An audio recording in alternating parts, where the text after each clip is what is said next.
Hey, welcome back to another vlog. I'm really excited about today because I actually have the day off of work. In fact, I have the next week and a half off of work and I'm incredibly excited. I am just I need a break from my day job. But today, since I own my own business, I have work to do for my own business, which is finishing the 12 Days of Eczema Christmas. So I have a couple videos to make for that and film today. So I'm gonna need to get ready so I look half decent on camera for these videos. So I'll be right back. Okay, this is way better. I feel like a normal human being now. I just popped on a little V-neck shirt, I did my makeup, and I put some jewelry on. I really like this new piece that I got. I feel like it looks really good paired with another piece of jewelry if you're gonna do a shirt that cuts off here and has no sleeves, or just a V-neck. I feel like this is just a really nice pop on your collarbone. And it pairs really well with the V-neck, I feel like. I also just recently got these really cute earrings. I am so picky when it comes with gold jewelry, and I feel like a lot of my pieces have been getting tarnished from I've had them for years, and from random brands all over. I get them from little boutiques or whatever, and I just found this brand, Ana Luisa, and I have a couple of pieces from them. I have this really, really gorgeous earring that I think looks really good in the first hole. It has it's gold, but it has these little gems on the front. And then this second one has 2 in 1. So for me, I feel like it looks like you got a little extra something going on, almost as if you have 2 piercings really close to each other. So I think that these are super pretty and they're really nice quality too. I have to have my gold jewelry be 14 karat gold filled or plated.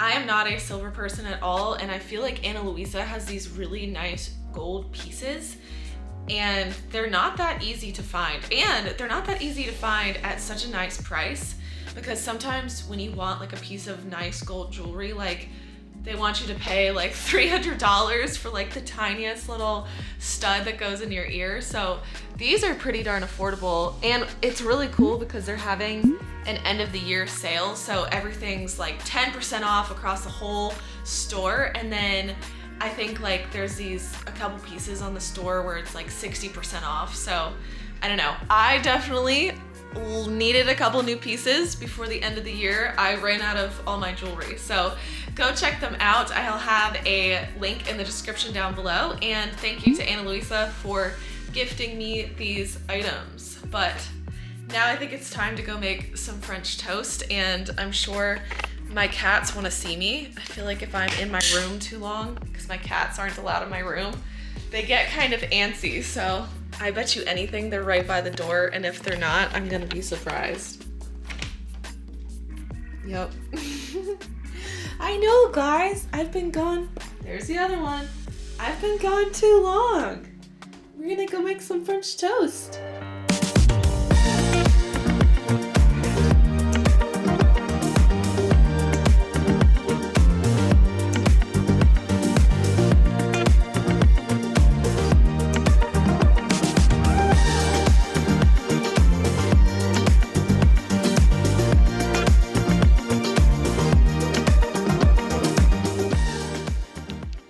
It's French toast time.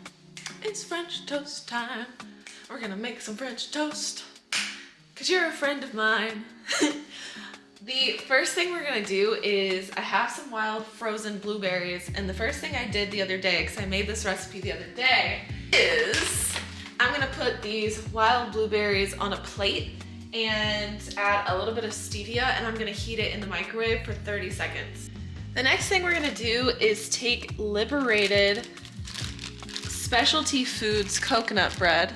I found this in the frozen section at Whole Foods. We're gonna take this bread and we're gonna dip it into this mixture that we're about to make, which is the French toast part of French toast.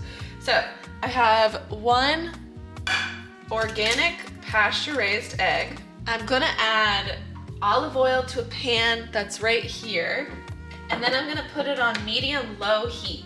Now I'm gonna take a dash of this oat and seed oat milk, And then I'm gonna add in a crap ton of cinnamon and some stevia. Actually, today, I think we're gonna do something special, and I'm gonna add a tiny bit of clove. Clove actually kills candida, so that's a little pro tip. I'm gonna add a little bit of clove. Then we're gonna add in the stevia. I actually prefer monk fruit, so if you have monk fruit instead of stevia, use that. Now that I have the mixture mixed up, I just used a fork and kind of whisked it. I need to add in iodized sea salt. Iodine's really important for your thyroid health. I've been using this for a couple of weeks now and I do like it, so I'm gonna add in some sea salt.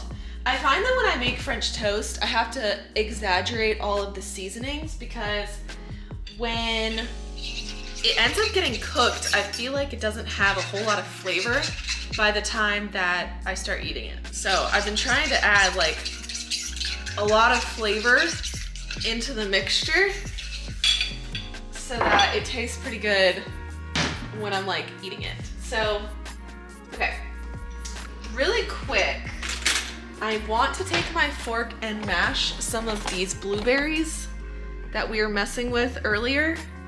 And I need to mix up that stevia because sometimes when stevia is too concentrated on something, it tastes like poison. Sometimes it can be a little stuck together, so you kind of have to pry it apart. So I think I'm gonna make 4 pieces for myself because I'm the only one eating this today. I usually soak one side in the mixture for a couple of minutes and then I'll flip it over and soak it again. So we're gonna get the next side. And the idea is when you make French toast is you really want the moisture or the mixture to get deep into the bread. Okay, I can hear the olive oil starting to make some noise in my pan, so that means my pan is ready for the bread.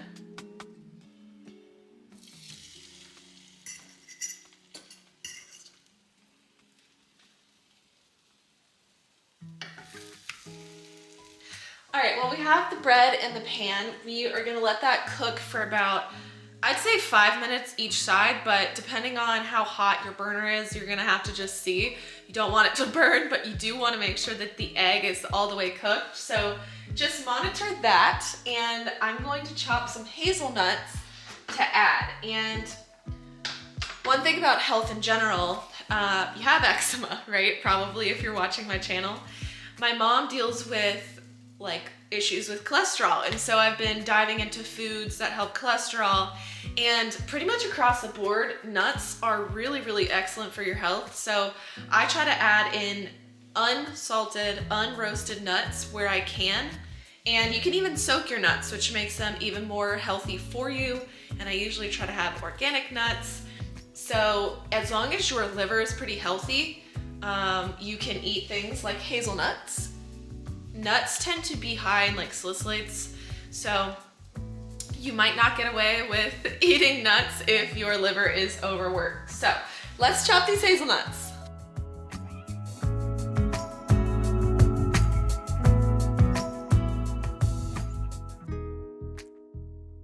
I'm gonna really quickly make myself a iced coffee.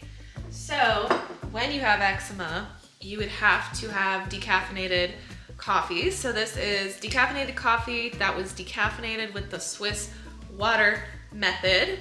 And basically that's the cleanest way to decaffeinate something. And then I'm gonna add, of course, a little bit of stevia. I really need to get some monk fruit so I can eat more monk fruit instead of stevia all the time. But it doesn't make my eczema react at all, so it's kind of like, oh sorry.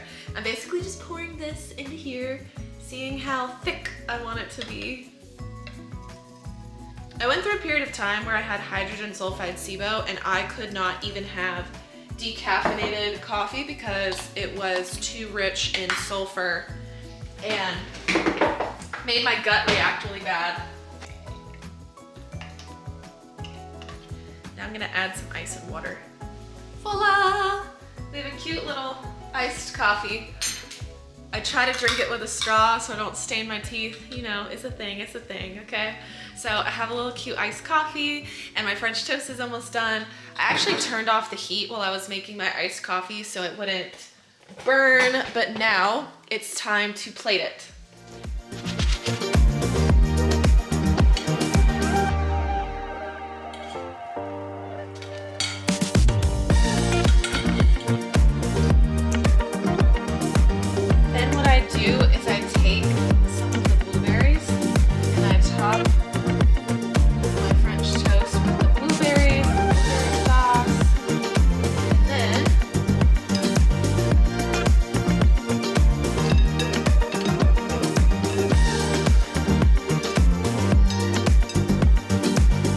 Guys, this is too good looking, okay? Absolutely gorgeous. Whew. Time to eat my breakfast. I just filmed day number 10 for the 12 days of Eczema Christmas. And I did it with like a blue mouth from eating all those wild blueberries. So that's cool, that's great. But I did want to give you guys an eczema update, and I'm gonna close the vlog with this because I have a lot to say about my eczema update, and I'm gonna show you guys what's going on. So you guys may have known that I have eczema behind my knees. Well, I am really happy to show you guys that the eczema behind my knees is pretty much finito, pretty much completely gone. And for me, not having eczema behind my knee is like, it's really amazing because I was having mobility issues because I wasn't able to have full range of motion in my knee because the eczema behind my knee was so sensitive from basically like when I have eczema, it affects my nerves greatly. And any time that I would close my knee and like have my full range of mobility, the eczema would hurt and the eczema would feel itchy, it would get worse, any sort of friction or pressure would make my eczema worse. So I was losing mobility in my knees because I've had this for like months now. And you really wanna have a full range of motion, like doing lunges and like, you know, pulling your knees up to your chest. It's really important for the health of your knees. And I can finally wear pants again. It's like the middle of winter, and actually technically winter was the first day of winter was yesterday, but I wasn't able to wear any clothes over that spot because it would cause friction, it would make it worse. So it's nice to be at a place where I can actually wear clothes again on my legs, because it's been a struggle trying to figure out weird outfits to wear in winter because I can't wear pants. But I do want to just show you guys some other pieces of eczema that have popped up. So life can be stressful, and so I end up with pieces of eczema because of candida, because of stress. So I had a tiny bit pop up here. I also had this weird mark right here pop up. It's like kind of in the center right there. I ended up with a piece of what I believe to be eczema on my hand, and I don't know what this is, but it itches like eczema, and they're kind of like blisters. So I don't know what's going on with there. I also have a tiny patch on this arm as well. I think you guys can see the two patches there. So now I'm just working on healing those little patches up, and hopefully I can remain healthy and candida free for the rest of the winter, because I really do struggle with candida in the winter time. And you might be too, because your lifestyle is so different. I'm so much more stressed in the winter because I'm not out enjoying the weather and relaxing and moving my body. And so basically these flares were all candida and stress related, and they're almost gone, which is great. So I'm just gonna leave it positive and excuse me, and say that they're almost gone. So I'm happy about that. I need to go film the last 2 days of the 12 days of Eczema Christmas. So I'm gonna cut this vlog short. I hope you guys enjoyed, and please let me know if you try that French toast, take a picture and tag me on Instagram. I would love to see it because that French toast is like amazing. So I'll see you guys in my next video, which is probably the 12 days of Xmas Christmas. I hope that you enjoy the holidays. Merry Christmas and Happy New Year. Happy holidays, no matter what you celebrate. And I hope you enjoy time with your family. I like crashing waves, but I wanna see them at first light after a long night and see the sky take shape. But I wanna see the stars burn after I had my turn.